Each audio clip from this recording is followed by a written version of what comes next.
Cradle Coast NRM works with communities to look after coasts, water and land, and we're been here for the last 5 days to help the community clean up Macquarie Harbour.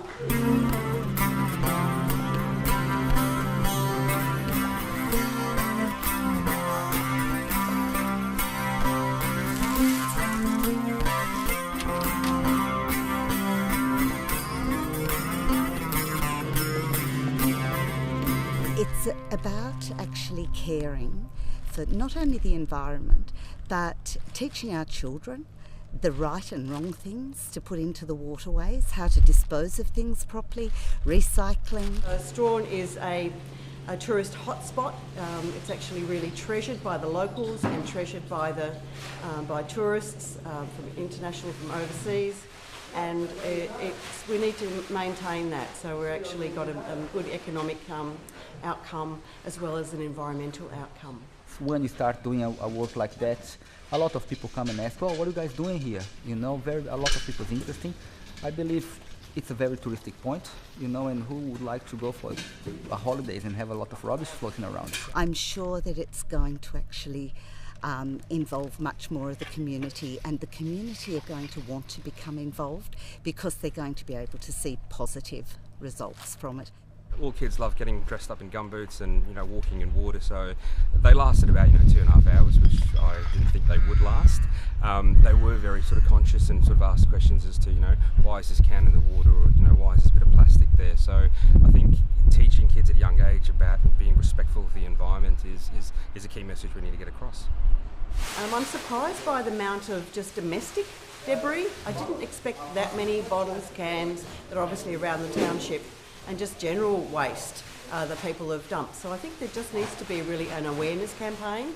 When you live in special areas, we don't want to be having our wildlife and our seabirds, our shorebirds, getting rope around their necks and rope in their guts. And we are a fishing town. If the children are riding their bikes around the walking path and they see a little piece of rope, pop it in your pocket, and that could be one bird you've saved. For Strawn Village, it's been great to be part of the community cleanup and really get involved and get out there, gumboots, a bit cold, but actually pick up rubbish and actually find out what's causing a build-up of rubbish along the beautiful foreshore that we have directly behind me.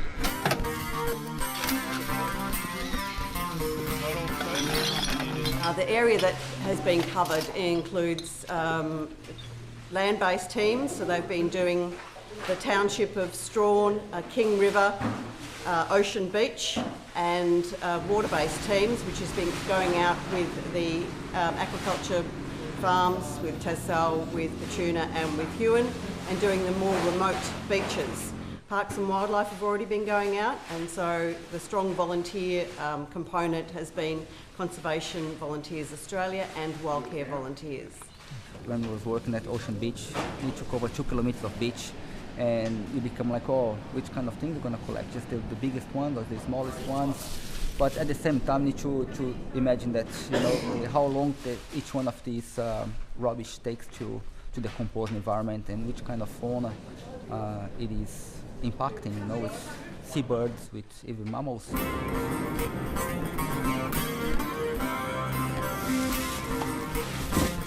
So finding something like this really shows how important the marine debris cleanup is.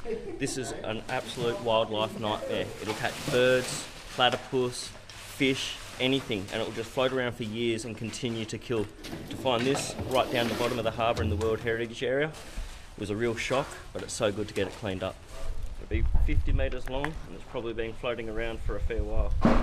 We're trying to cover as much ground as we can. The main focus of this area is into the World Heritage Area and outside the areas that we usually clean. So we've already got allocated shorelines within the harbour that we clean twice a year, but there's large sections that have never been cleaned up at all. So the idea of getting all the involvement and the help from the Conservation Volunteers Australia and Parks and Wildlife and Wildcare is to try and identify areas within the World Heritage Area, in the Gordon River, Kelly Basin, Birches Inlet, where rubbish is ending up, and to try and so that we can focus on getting it cleaned up, finding out where the rubbish has come from and stopping it from happening. we're documenting what's actually being found here. So every beach area has actually got, we're drilling down to the number of ropes, number of plastic bottles, number of cans, number of aquaculture waste, and number of unusual items as well. So all that will go back to the office and go into a database, and then we'll work with CSIRO to determine strategies to best address the majority of the sources of marine debris.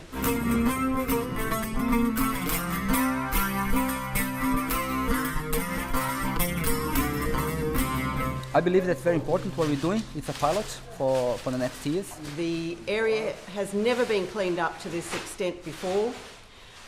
It's a massive exercise. We're finding we're actually probably collecting a lot more ropes and plastic than we ever envisaged. But then again, we've also got a lot of historical debris and just general rubbish, so tyres and wood and unusual bits and pieces. Some of the rubbish is international rubbish, unfortunately, because of the maritime currents and trade winds. Most of this rubbish is blown to the west coast of Australia. Macquarie Harbour to the Hell's Gate, such a straight instant there, and everything comes blowing and it's hard to get out again. And we've been cleaning up 80 kilometres of shoreline. Today is day 5. We're getting a bit tired, but we have probably achieved 90% of our target at the moment. And today we're sorting again. We've already taken 35 cubic metres to the landfill and still going.